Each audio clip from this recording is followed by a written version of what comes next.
जनता ने अपना जनादेश सुना दिया है। 5 साल एक बार फिर से केजरीवाल दिल्ली के मुख्यमंत्री रहेंगे।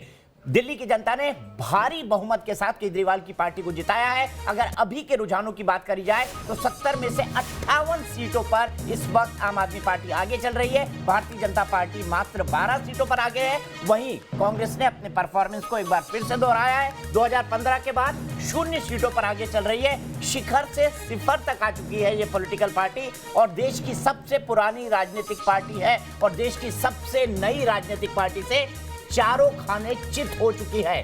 8वें राउंड की गिनती के बाद, लेकिन बड़ी खबर जो आ रही है वो है पटपड़गंज से। 8वें राउंड की गिनती के बाद भी रवि नेगी से 558 वोटों से मनीष सिसोदिया पीछे चल रहे हैं। अरविंद केजरीवाल की सरकार के सबसे बड़े पोस्टर बॉय मनीष सिसोदिया का पीछा चलना भी अपने आप में कई राजनीतिक संकेत देता है। यहां पर हम अपनी चर्चा जारी रखेंगे। हमारे साथ इस वक्त कांग्रेस के समर्थक सैफ जुड़े हुए हैं, साथ ही साथ वरिष्ठ पत्रकार एनके सिंह साहब हमारे साथ मौजूद हैं और भारतीय जनता पार्टी से भी हमारे साथ हमारे रोहित चहल जुड़ गए हैं। रोहित, मैं आपसे जानना चाहूंगा सबसे पहले, दिल्ली के, मैं सबसे सवाल पूछ रहा हूं, आप ये मत पूछिएगा कि मैं आपसे ही क्यों पूछ रहा हूं। मुझे बताइए, दिल्ली के बीजेपी दफ्तर में अभी तक करंट आया कि नहीं आया?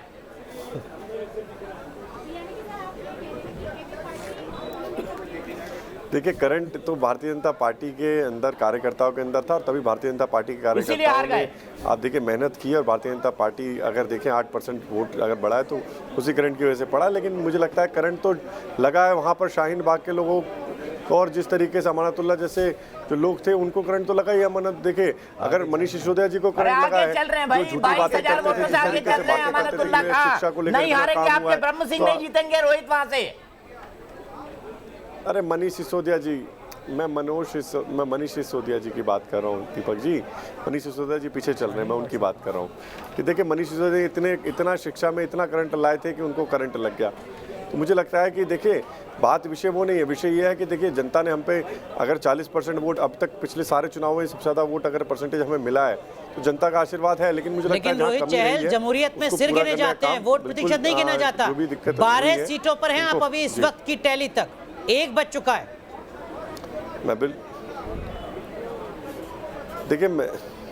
देखिए मुझे लगता है 1 बच चुका है, लेकिन जैसे आपने कहा भी बहुत सारी सीटें हैं जिस पर नेक टू नेक मामला है, कांटे की टक्कर चल रही है। शिक्षा मंत्री खुद पीछे चल रहे हैं, बहुत सारे मंत्री आतिशी जैसे जो नेता थे वो भी पीछे चल रहे थे। देखिए आगे पीछे चीज़ें हो रही हैं और मुझे लग रहा है ऐसी बहुत सारी सीटें कांटे की टक्कर है। लेकिन मुझे लगता है कि जो भी जनता का मत होगा हमें स्वीकार है। हमने पहले भी स्वीकार किया, हम दूसरी पार्टी की तरह 1 बजे की जो टैली है दीपक जी, 12 सीटों पर बीजेपी है। रोहित कह रहे हैं कि देखिए अभी भी चमत्कार हो सकता है। क्या वाकई चमत्कार की संभावना? मैं आता हूं सर साहब आपके पास। दीपक सर, बड़ा आश्चर्य होता है जब ये ऐसी बातें करते हैं साथ में। नंबर देख रहे हैं आप जो है, तब भी जो है कि अभी भी चमत्कार हो सकता है। अच्छा, लेकिन वो कह सकते हैं आपसे कि आपको तो इतनी भी नैतिक हिम्मत नहीं होनी चाहिए कि आप इनसे कहें जो कांग्रेस पार्टी 0 के नंबर पर है, जो विकास का मॉडल दिल्ली का पूरे देश में पेश करती थी साहब, वो 0 पर है इस बार भी। और आप रोहित चहल को नसीहत दे रहे हैं, हम उसे एक्सेप्ट करते हैं। अरे कौन सा अंडा दिया है?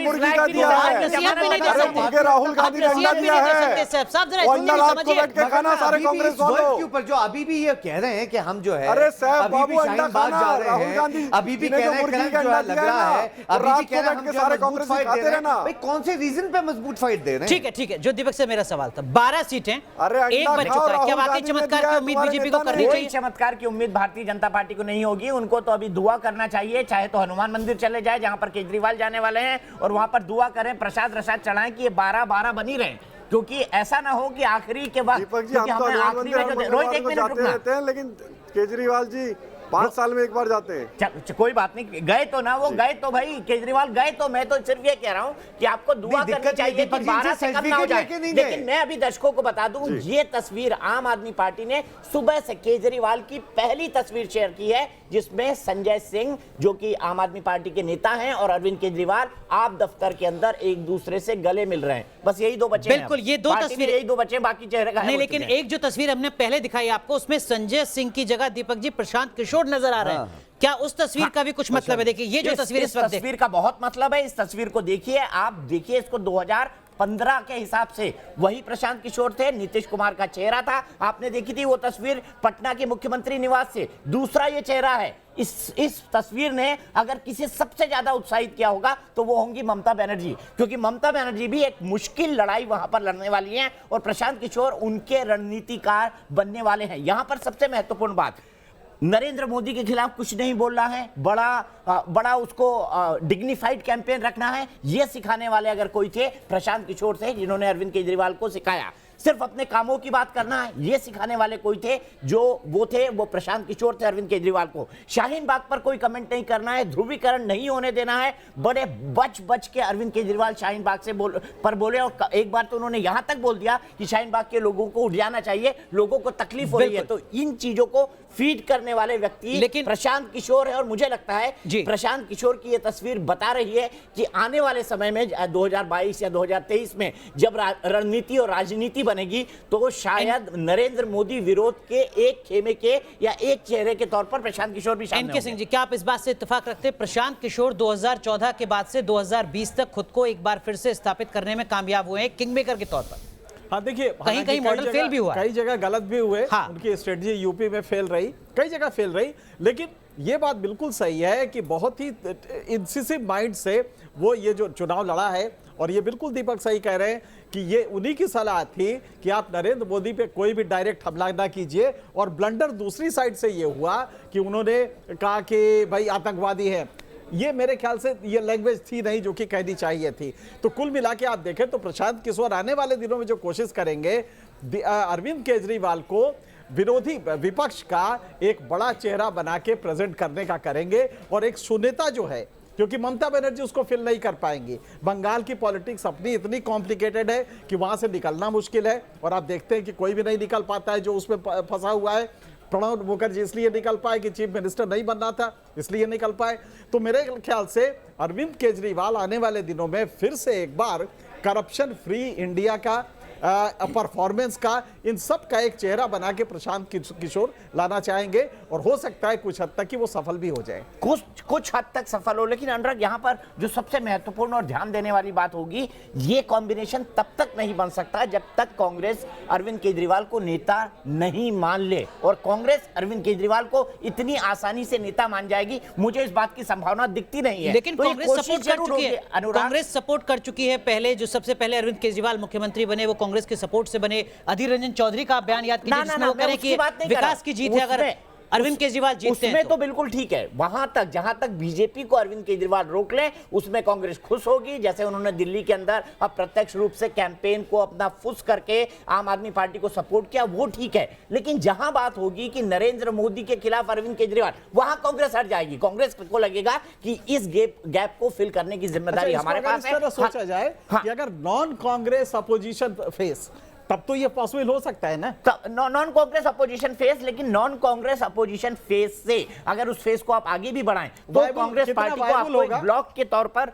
लेना पड़ेगा। और वो ब्लॉक कांग्रेस पार्टी में मेरी कई लोगों से बात होती है, कांग्रेस को छोड़कर वो किसी के भी और व्यक्ति को शायद एक्सेप्ट ना कर पाए 2024 के चुनाव के लिए। लेकिन 4 साल अभी बाकी हैं, आने वाले समय में राजनीति क्या बदलती है ये भी देखना होगा। लेकिन एक कोशिश, जैसा आम आदमी पार्टी का पोस्टर आज बता रहा था कि 2024 में मोदी वर्सेस केजरीवाल, एक कोशिश जरूर इसकी होगी। कौशिक हमारे साथ जुड़ गए हैं, घनश्याम कौशिक जो कि आम आदमी पार्टी से हैं। घनश्याम, मैं आपसे जानना चाहूंगा, पार्टी ने तो अब नए सपने देखने शुरू कर दिए होंगे। 2015 के बाद आपने प्रॉमिस किया था दिल्ली से बाहर नहीं जाएंगे, लेकिन अब तो मौका भी है, दस्तूर भी है।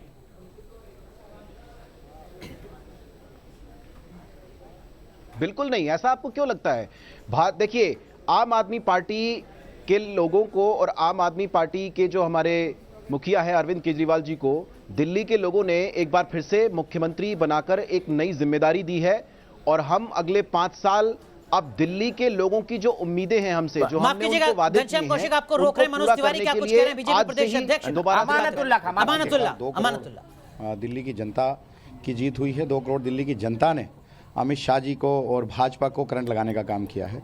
लोग चाहते हैं डेवलपमेंट हो, नफरत की राजनीति आज हारी है और डेवलपमेंट जीता है। जिस तरह से शाहीन बाग था, क्या आपको क्या लगता है इस बार जो मुद्दा भी था ये कहीं ना कहीं आपको फेवर में गया है?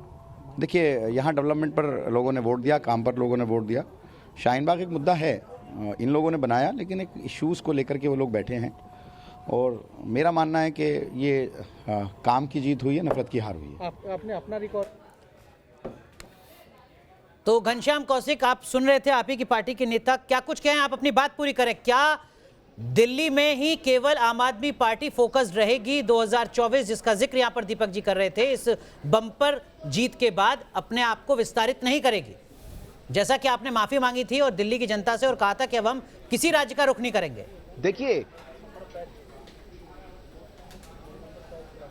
देखिए बिल्कुल हम दिल्ली की जनता की सेवा करते रहेंगे, ऐसा कुछ भी नहीं है।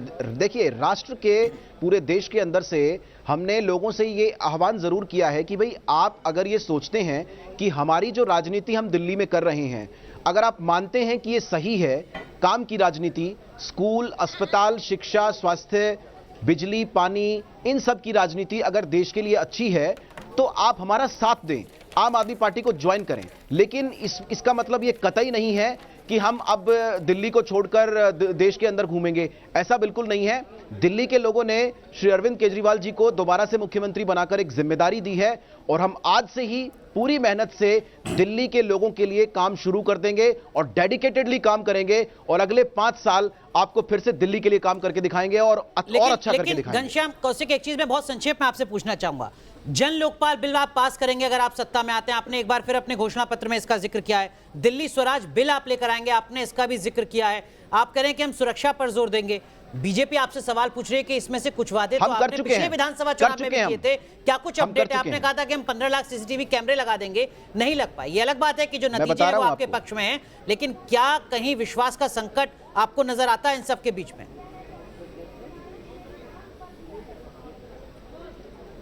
देखिए मुद्दों की जहां तक आपने बात की, हालांकि मैं आपको इस बात की सफाई जरूर दूंगा, और लेकिन हमने जनता को ये सब कुछ बताया था और जनता ने उसको एक्सेप्ट किया है और हमें दोबारा से मैंडेट इसीलिए दिया है कि हमने उनके लिए काम किया है। आपने 2 चीजों का जिक्र किया, जन लोकपाल बिल और स्वराज बिल। जन लोकपाल बिल को हम आते ही हमने मात्र 3 से 4 महीने के बाद विधानसभा से पास करके एलजी साहब के पास भेजा। एलजी साहब से फॉरवर्ड होकर वो गृह मंत्रालय के पास अटका हुआ है। 4.5 से पौने 5 साल हो गए हैं गृह मंत्रालय अपने पास रखे हुए, कभी वापस भेजता है, ये करेक्शन कीजिए, फिर वापस जाता है, फिर वो रोक के बैठ जाते हैं। तो देखिए हमने अपने जो हमारा मैनिफेस्टो उसमें हमने यही बात बोली है कि हम केंद्र सरकार के साथ मिलकर उनसे दरख्वास्त करेंगे कि आप जन लोकपाल बिल पास करें और दिल्ली में जन लोकपाल की स्थापना करें। स्वराज बिल भी बिल्कुल इसी पैटर्न के ऊपर गृह मंत्रालय के पास है, क्योंकि ये यूटी है। कहा है कि हम दिल्ली को पूर्ण राज्य दिलाने के जो दर्जा है पूर्ण राज्य का, उस पर भी काम करेंगे। मुझे नहीं लगता क्या वाकई आपको लगता है कि घोषणा पत्र का बहुत कुछ मतलब होता है वोटर के जहन में? देखिए घोषणा पत्र का बहुत कुछ मतलब तो होता है। कुछ चीजें आम आदमी पार्टी ने, जैसे बिजली पानी वाली बात हुई, वो पूरी करी। सीसीटीवी के लिए देर आए, दुरुस्त आए कि नहीं आए मुझे नहीं पता, देर से आए वो, उन्होंने सीसीटीवी 15 लाख में 1.5 लाख लग गए। 15 लाख में 1.5 लाख लगे, छोटा हिस्सा है। महिलाओं के मार्शल में भी आखिरी दिनों पर आए। लेकिन एक बात तय है, जो दिल्ली के पूर्ण राज्य बनाने की बात करते हैं, दिल्ली पूर्ण राज्य कभी नहीं बनेगा। हमारे जो संविधान के विशेषज्ञ जिन्होंने संविधान बनाया, उन्होंने बड़े सोच समझ के दिल्ली का ये मॉडल बनाया था कि दिल्ली के अंदर केंद्र की सरकार भी होती है, दिल्ली के अंदर राष्ट्रपति भी रहते हैं। यहां पर अगर किसी को पूर्णकालिक मुख्यमंत्री बना दिया जाता है या एब्सोल्यूट पावर दे दिए जाते हैं तो शायद कहीं कोई टकराव वाली नौबत ना आ जाए, जैसे 2013 में होनी शुरू हो गई थी जब अरविंद केजरीवाल आए थे। अभी पहले सुन लेते हैं कि अभी संजय सिंह क्या कह रहे हैं, वो सुनते हैं। ये आपके दफ्तर में मौजूद है। रोहित चहल, क्या दिल्ली को पूर्ण राज्य का दर्जा दिलाने की आम आदमी पार्टी की मांग को पूरा करेगी बीजेपी 2024 से पहले? क्योंकि ये तो आपके घोषणा पत्र में भी होगा। हाँ।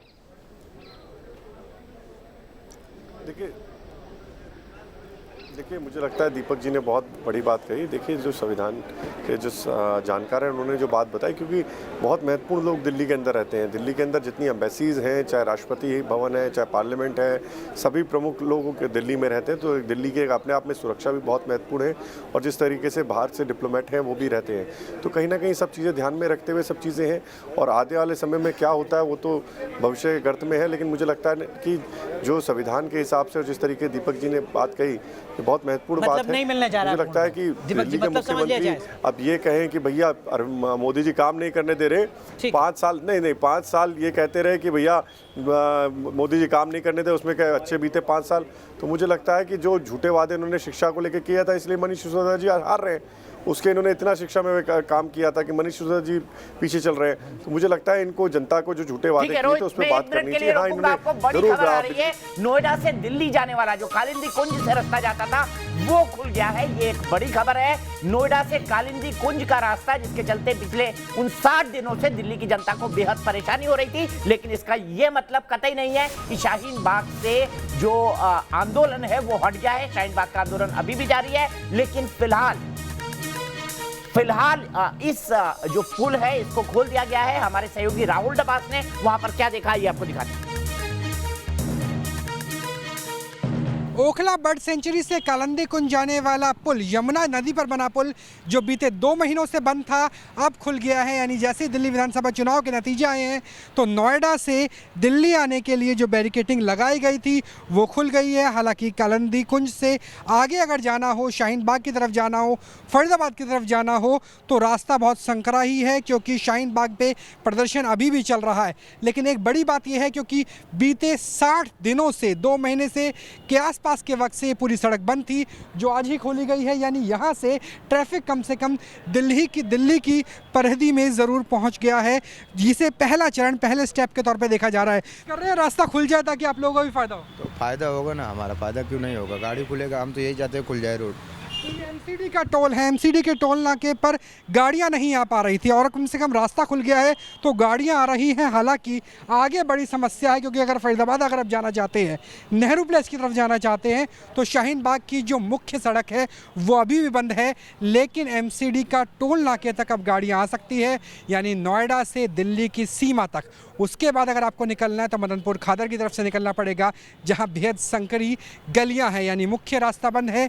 लेकिन पहली कड़ी, पहली किश्त के तौर पर एक रास्ता जो पुल बंद था 2 महीने से यमुना का, वो खोल दिया गया है। वीडियो जर्नलिस्ट विकास झा के साथ राहुल डबास, न्यूज़ नेशन, दिल्ली। लेकिन मैं आपको बता दूं, आप हमारा वर्चुअल ग्राफिक देख रहे हैं जो दिल्ली विधानसभा का हम दिखा रहे हैं, किस तरह से दिल्ली विधानसभा की स्थिति होगी। बीजेपी के 12, पहले 3 थे और 58 आम आदमी पार्टी के, 0 पर कांग्रेस अभी भी डटी हुई है, बनी हुई है और खड़ी हुई है। लेकिन मैं आपको यह साफ कर दूं कि शाहीन बाग में अभी प्रदर्शन खत्म नहीं हुआ है, सिर्फ कालिंदी कुंज वाला ब्रिज खुला है। और अगर कालिंदी कुंज से आगे आपको फरीदाबाद की तरफ जाना पड़ता है तो फिर से आपको बैरिकेडिंग का सामना करना पड़ेगा। लेकिन यह भी एक बहुत बड़ी राहत है कि कालिंदी कुंज वाले इस पुल को फिलहाल यातायात के लिए खोल दिया गया है। इससे कम से कम ऐसा होगा कि डीएनडी पर जो बोझ पड़ता था, जिसके चलते रोज 3 से 4 घंटे मुझ जैसे आदमी को आने में लगते थे सफदरजंग इनक्लेव और एम्स के आसपास से, अब वो शायद ट्रैवल टाइम कम हो जाएगा। लेकिन उस इलाके में अभी भी पूरी राहत नहीं मिली है। आगे बढ़े। बदमाशी थी, 3 किलोमीटर अंदर जो है प्रोटेस्ट चल रहा था, जो बाहर की इन्होंने रोड बंद कर रखी थी, क्योंकि पुलिस व्यवस्था जो है वो भारतीय जनता पार्टी के हाथ में है। इसकी वजह से जो है 2 महीने इन्होंने जो है जनता को परेशान रखा। ये आज जो रोहित जवाब दे दीजिए, मेरे पास भी इसका काउंटर है, लेकिन रोहित जवाब दे दीजिए साहब को। आपके नेता मणिशंकर अय्यर लैंड होते हैं पाकिस्तान से आके। अरे साहब, आप हम पाकिस्तान जाके बिरयानी नहीं खाते मोदी जी की तरह, नेता हैं, समझे आप? लैंड होते बिरयानी नहीं खाते मोदी जी, बिरयानी नहीं खाते हैं। अच्छा साहब, क्या खाते हैं फिर? अंडे खाएंगे। आज राहुल जी ने अंडा दिया है, शकरमुर्ग का अंडा दिया राहुल गांधी ने। चलिए सीधे चलते हैं कांग्रेस की प्रेस कॉन्फ्रेंस में। रोहित इस डिस्कशन में मैं फिर आऊंगा। सीधे चलते हैं कांग्रेस की प्रेस कॉन्फ्रेंस में। रणदीप सुरजेवाला कह रहे हैं, देखिए आपकी पार्टी ने रिकॉर्ड बनाया सहवाज, और इस संदेश को सर झुकाकर विनम्रता से स्वीकार करते हैं।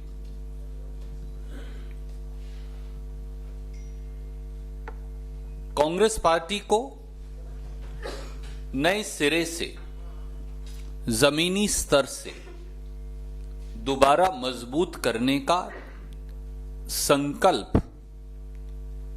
आज और सुदृढ़ हमारे मन में हुआ है। कांग्रेस के कार्यकर्ता और साथी, कांग्रेस के वो सारे नेता जिन्होंने असीम मेहनत इस चुनाव में की, चाहे हमें कामयाबी नहीं मिली, भारतीय राष्ट्रीय कांग्रेस और दिल्ली प्रदेश कांग्रेस कमेटी की ओर से हम उनका भी धन्यवाद करते हैं और कांग्रेस के और दिल्ली के साथियों को आश्वस्त करते हैं कि एक सजग विपक्ष के तौर पर दिल्ली के ढांचागत विकास, दिल्ली की पानी, बिजली, सड़क, कानून व्यवस्था समस्या, बेरोजगारी, अर्थव्यवस्था की बहबूदी, उस पर भारतीय राष्ट्रीय कांग्रेस के कार्यकर्ता और नेता नजर भी रखेंगे और दिल्ली की जनता की आवाज आगे बढ़ाते रहेंगे। चुनाव की हर हार एक नई सीख है, ऐसा हम मानते हैं। ये हार से हमें इस बात का एहसास जरूर हुआ कि हमें जनादेश नहीं मिला। तो आप सुन रहे थे कांग्रेस के नेता रणदीप सुरजेवाला को। वो कह रहे हैं कि हम एक मजबूत विपक्ष के तौर पर लगातार आवाज उठाते रहेंगे जनता की, लेकिन जनता की आवाज उठाएंगे कहां? विधानसभा के अंदर वहां पर स्थिति जीरो है, तो वहां पर आवाज नहीं उठ पाएगी, सिर्फ जंतर मंतर या सड़क पर ही उठा पाएंगे, देखना होगा। लेकिन इन सब के बीच कांग्रेस के दफ्तर, कांग्रेसी ज्यादा जाते नहीं है, थोड़ा बचने की कोशिश परहेज करते हैं। बिल्कुल, सोशल मीडिया के दौर में खासकर। लेकिन कांग्रेस के दफ्तर की स्थिति क्या है? हमारे सहयोगी रवि सिसोदिया की रिपोर्ट देखिए। कहीं जश्न तो कहीं सन्नाटा, ये आलम है कांग्रेस के दफ्तर का। दिल्ली प्रदेश कांग्रेस कमेटी के दफ्तर में आप देख सकते हैं किस तरीके से सन्नाटा पसरा है। चुनाव परिणाम आ रहे हैं, ऐसा इस दफ्तर को देखकर लगता नहीं। आप देख सकते हैं पूरी तरीके से बिल्कुल एक शख्स भी आपको यहाँ नहीं नजर आ रहा। ऑफिस स्टाफ भी ऐसा लग रहा है कि दफ्तर छोड़ के जा चुका है। सिर्फ गेट्स खुले हैं, मेन गेट है वो खुला है, बाकी गेट्स बंद हैं। आप देख सकते हैं किस तरीके का नज़ारा है। आम आदमी पार्टी में जश्न हो रहा है तो यहाँ किस तरीके का नज़ारा है। ये दफ्तर ठीक उससे कुछ दूरी पर है जहाँ सुभाष चोपड़ा की तस्वीर लगी है जो अध्यक्ष हैं, और तस्वीरों के अलावा यहाँ इस बड़े बैनर के अलावा कुछ नज़र नहीं आ रहा। यानी एक तरफ जश्न, एक तरफ दुख का माहौल है, और दुख कांग्रेस को होना भी चाहिए क्योंकि स्थिति जो बनी है कांग्रेस के लिए वो बहुत ही ज़्यादा परेशानी खड़ी करती हुई नज़र आ रही है। आम आदमी पार्टी जो है वो एक बार फिर सत्ता में आती हुई दिख रही है, तो कांग्रेस जो है एक बार फिर अपना उसी प्रदर्शन को, जो खराब प्रदर्शन है, उसको दोहरा रही है। और इतना खराब कि शायद कांग्रेस ये सोच भी नहीं सकती, जो पार्टी 15 साल तक सत्ता में रही उसकी स्थिति जो है वो इस कदर खराब हो गई है कि यहाँ पार्टी दफ्तर में परिणाम के दिन एक शख्स भी नजर नहीं आ रहा। वीडियो जर्नलिस्ट जयराम के साथ मोहित बख्शी, न्यूज़ नेशन, दिल्ली। तो हमारे सहयोगी मोहित बख्शी की आपने रिपोर्ट देखी। एनके सिंह जी, दिल्ली से पूछना चाहिए ये क्यों नहीं है कांग्रेस दफ्तर में? सैफ आपको जाना चाहिए था, मतलब हार में ढांढस बताना चाहिए पार्टी को कि नहीं लगे रहो मुन्ना भाई। नहीं, देखिए आपकी कोशिशें करना आपका फर्ज आते रोहित आपके पास। परिणाम चाहे आपके लिए पॉजिटिव हो या नेगेटिव हो, उसको एक्सेप्ट करना चाहिए, जो हमने एक्सेप्ट किया है। साफ सी बात। नहीं, एक्सेप्ट करने के बाद चारा क्या है आपके पास ये बताइए। आकलन मैंने आपको शुरुआत में आके बोला, मुझे ये बताइए, एक्सेप्ट करने के बाद चारा क्या, विकल्प क्या है? नहीं तो बिल्कुल ठीक है, हमने एक्सेप्ट किया इस चीज को। जो है आज मैंडेट जो है आम आदमी पार्टी को मिली और हम मुबारकबाद देते हैं, इसमें कौन सी बुरी बात? नहीं, मुबारकबाद तो आप पहले ही दे चुके थे। अधीर रंजन चौधरी पहले मुबारकबाद। मैं बताता हूँ, थोड़ी सी खुशी की बात यह है कि हमने अपनी जो हार है वो एक्सेप्ट तो की, मगर उससे ज्यादा खुशी की बात यह है कि भारतीय जनता पार्टी आज छठा राज्य है जो आज हारी, और सातवीं की अब तैयारी कर रही है। जिस दिन राहुल गांधी जी ने आके यहाँ पर एकमात्र रैली के उसी दिन आपने उनको जिता दिया था। देखिए, मुझे लगता है जयवीर शेरगिल जी इनके नेता हैं कांग्रेस पार्टी के। उन्होंने क्या ट्वीट किया, बड़ा महत्वपूर्ण ट्वीट है, आपको जनता को दिखाना चाहिए। 3 things Congress should not do today, justify own defeat. अभी आप जस्टिफाई तो कर रहे हैं बैठ के भैया, और फाइंड हैप्पीनेस। हमारी हार में, भारतीय जनता पार्टी की हार में खुशी मनाते हैं लोग। तो मुझे लगता है ये देखिए 3 महीना 13 महीने में तो उसी दिन वो कवर देने का काम करते हैं। इनके नेता ने उसी दिन हार स्वीकार कर ली थी, जो अपने विकास के मॉडल को पूरे देश में प्रोजेक्ट करती थी, शीला दीक्षित के विकास को। आज दफ्तर में सन्नाटा पसरा हुआ है। करती थी नहीं, करती हैं, हमने अभी भी करते हैं। अब भी आप करेंगे तो बाकी राज्यों में भी शायद ऐसी स्थिति हो सकती है। ये कैसा विकास का मॉडल? क्या आपको लगता है कि जनता से कनेक्ट कर पा रही है कांग्रेस? ये बड़ा संकट है चेहरे का। देखिए, दिल्ली में एक्सेप्ट कर रहे हैं ये चीज, हम जो है कहीं ना कहीं कमियां रह गई, हम जो आकलन करेंगे। सुन लेते हैं। कांग्रेस की जो सबसे बड़ी प्रॉब्लम इधर पिछले कुछ सालों से हुई है वो यही है कि लीडरशिप और कार्यकर्ता के बीच में डिस्कनेक्ट है। कार्यकर्ता ही वो कंड्यूट होता है जो कि जनता के पास मैसेजेस को ले जाता है।